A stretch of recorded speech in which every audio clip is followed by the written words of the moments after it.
Yo, what's up guys, welcome back to another video. This is a reaction to how US B-2 bombers strikes inside Iran's Fordow nuclear site using decoy and deception. So I think this is to do with the recent attacks on the nuclear, well yeah, like it says here, the nuclear sites within Iran that the US did, again, yeah, the last few days. And I don't really know how it went down, to be honest, and I've seen some sort of controversy behind it about how people are saying, oh, I didn't go through what they tried to do and didn't actually damage it as much, but then Trump's saying, oh, it's fake news and stuff, so you don't actually fully know what's going on. But I don't actually know what the situation was, to be honest. I don't actually know what they did. So yeah, hopefully this video explains that and we can see the process that they undertook and the pilots undertook to destroy what they were trying to destroy. But we're going to jump into this, hopefully going to enjoy, hopefully all doing well, and let's check this video out. Operation Midnight Hammer by the B-2 Spirit is a masterclass in the art of war. The U.S. sent two groups of B-2 Spirit in opposite directions. One is a decoy that flew toward U.S. outposts in the Indian Ocean, while the main strike package appeared to head east toward Iran. All of this to strike the heavily fortified Fordow nuclear enrichment bunker. This facility is buried deep beneath a thick layer of rock, with its main chamber located approximately 200 meters from the tunnel entrance. Damn. The surrounding terrain begins with a gentle slope but becomes steep about 160 meters from the ridge, offering strong natural protection from aerial attacks. Just before the B-2s reached their target, a U.S. nuclear submarine launched a dozen cruise missiles aimed at various nuclear sites in Isfahan. God damn. Here's the catch. Reports say hundreds of trucks moved uranium centrifuges away from the nuclear enrichment plant just days before the bunker buster bomb strikes. We'll also look at the B-2 Spirit secret stealth technology, more details all in the video ahead. The US B-2 Spirit bombers strike on Iran's nuclear facilities, codenamed Operation Midnight Hammer. In the early hours of June 21, 2025, a large formation of B-2 bombers lifted off from Whiteman Air Force Base in Missouri under tight secrecy. What followed was a complex play of deception and the art of war. Immediately after takeoff, the strike package split into two separate groups. One group, serving as a decoy, flew westward over the Pacific, heading toward well-known U.S. outposts like Anderson Air Force Base in Guam or possibly Diego Garcia in the Indian Ocean. Meanwhile, the main attack group, consisting of 7 B-2 bombers armed with massive ordnance penetrator MOP bunker-busting bombs, flew eastward toward Iran. This move was designed to confuse the global flight trackers, news outlets, and even Iranian intelligence, drawing attention away from the real strike. Their mission: to strike Iran's most fortified nuclear sites at Fordow, Natanz, and Isfahan. The main force embarked on a grueling 18-hour mission, part of a nearly 37-hour round-trip journey spanning thousands of miles. Bloody hell. To keep them airborne, the operation relied on a series of precisely timed mid-air refueling by KC-135 Stratotankers. These refueling missions, conducted in international airspace, were critical to the success of the operation. Just a small comparison, this aircraft fuel reserve can fill up 2,000 SUV truck. All this considering it can carry 20,000 gallons or 75,000 liters of fuel. Damn. Moving further back, there is another section of the fuel tank. Imagine a fuel tanker gets shot down or something, bro. The flames that would fucking engulf that. Bloody hell. Tanks were specifically designed to penetrate deep into Russian territory, about 6,900 miles, which is around 11,000 kilometers. Furthermore, it can travel double that distance deep into enemy lines while avoiding radar detection, thanks to this rotary air refueling system that extends all the way out, as shown here. That's how it works, damn. This maximizes its range to 12,000 miles with the Boeing KC-135 Stratotanker and allows it to remain airborne for 44 hours. That is almost 2 days in the air, which is a remarkable engineering feat.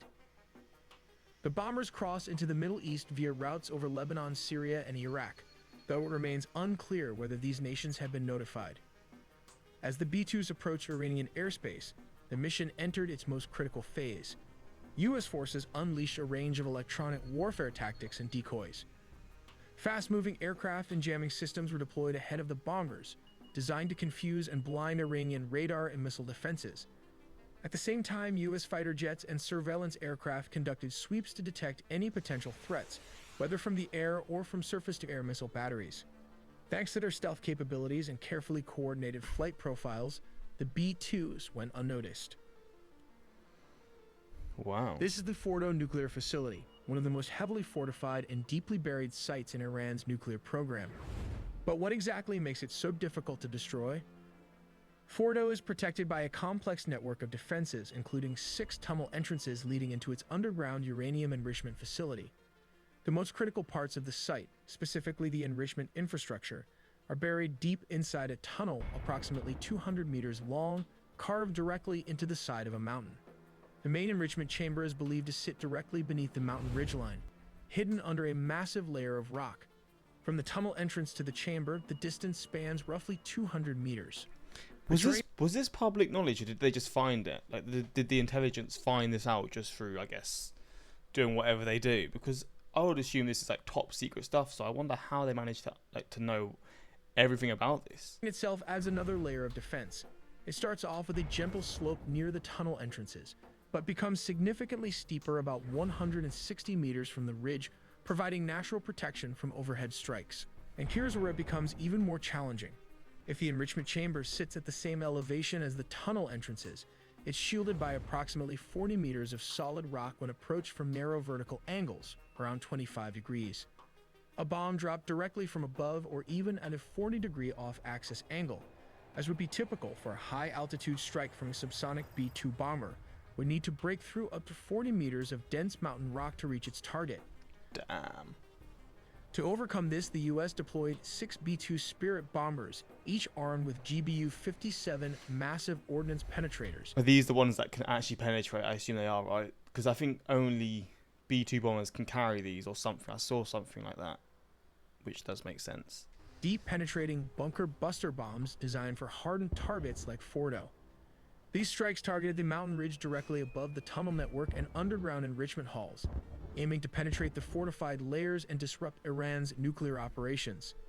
The B-2s also targeted at least 6 of the known tunnel entrances leading into the facility.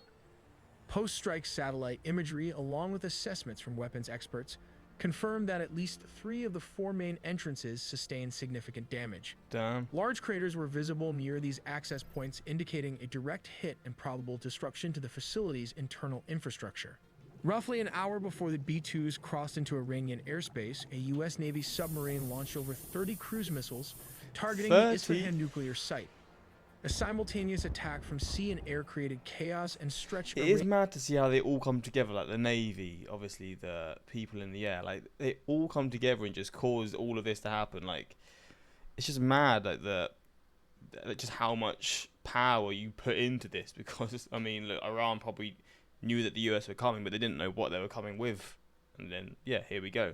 Like, no planes were shot down, which is quite a surprise, to be honest, because you would assume that Iran would do anything they can to defend this specific facility that they have, because it's the biggest or the largest facility that they have regarding trying to build nuclear weapons and all that sort of stuff. Iranian defense is thin, adding Getting another hit from layer all of angles. confusion to an already overwhelming assault. At around 6:40 p.m. Eastern Time, 2:10 a.m. in Iran, the lead B-2 bomber released 2 massive ordnance penetrators over the Fordow nuclear facility. Over the next 25 minutes, 14 MOP bombs were dropped across Fordow and Natanz, tearing into the reinforced underground complexes. Almost simultaneously, the cruise missiles struck Isfahan with devastating precision. With their mission complete, the B-2s turned back and exited Iranian airspace just as silently as they had arrived. Let's look at how the B-2 Spirit avoid radar. Unlike normal planes that use rudders and elevators to steer, the B-2 has no vertical stabilizers. This is because any vertical structure would reflect radar waves, which is why they had to design it without vertical stabilizer or rudder at the rear. Instead, they used this technique of split drag rudders to provide directional stability and control in a flying wing aircraft. But there is a catch. As opposed to conventional rudders, the control efficiency of split drag rudders is typically low for small deflection angles. That is why the B-2 Sprit turns very slowly compared to other military planes. Each split rudder consists of 2 separate panels that swing out vertically in opposite directions. When the left split rudder opens, it produces drag and causes the B-2 Spirit to yaw to the left in the direction of the open split rudder. The same effect occurs with the opposing right side split rudder. This is what happens inside the cockpit. When the pilot Damn, we're pushes the getting a left whole rudder pedal, the left lesson. split rudder opens, causing the aircraft to yaw to the left. Similarly, when the pilot pushes the right rudder pedal, the right split rudder opens, causing the aircraft to yaw to the right.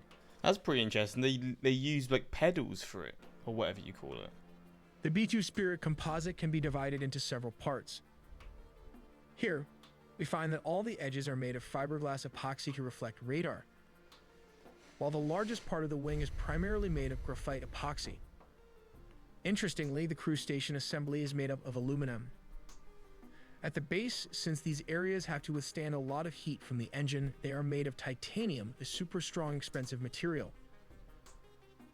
Finally, we have fiberglass polyamide, a stealthy material able to withstand heat. This is what it looks like with all the labeling and segments assigned to it to give you a better picture. Let's take a look at the $1 billion radar paint technology, which is still classified, but here's what we know from aviation experts. It involves the use of radar-absorbing material, also called RAM.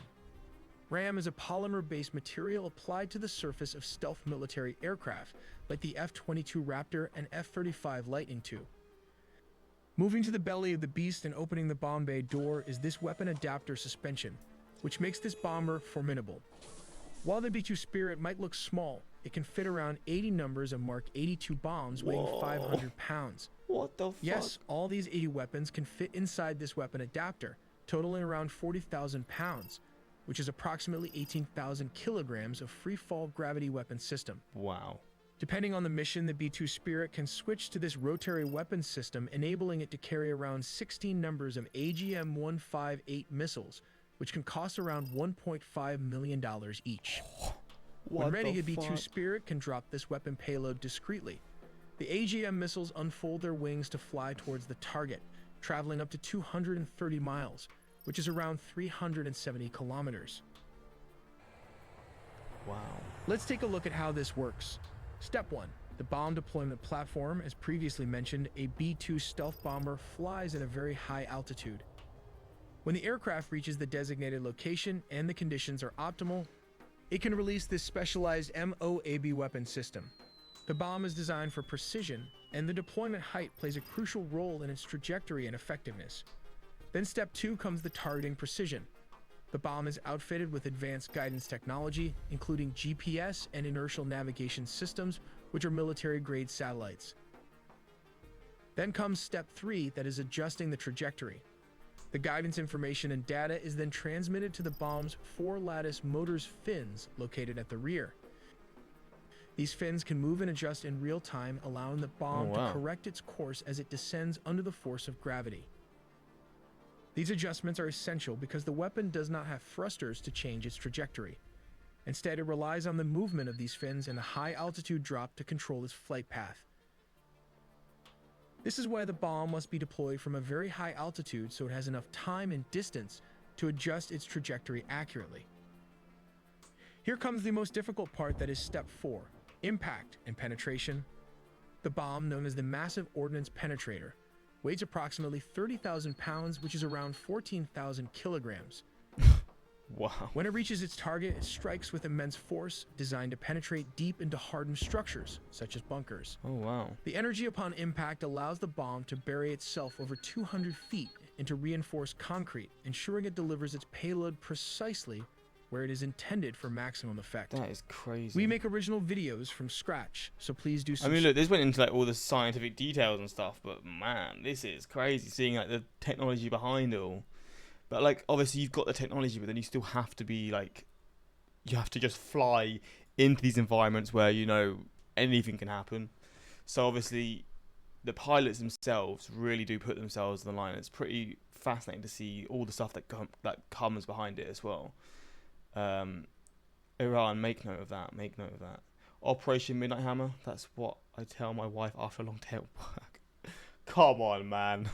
What the fuck? Never once has the B-2 Spirit looked small. But yeah, this is a little look into what happened. And yeah, obviously, I don't fully know what's happened in terms of the actual outcome. But looking at this, you just got to respect the people involved, man. The pilots. I mean, look, that full journey of 17 hours to the location. Absolutely insane that is, but yeah, man, that's I guess part of the job. But yeah, respect to them, of course. And that's pretty much it. Let me know your thoughts, and until next time, subscribe. Peace.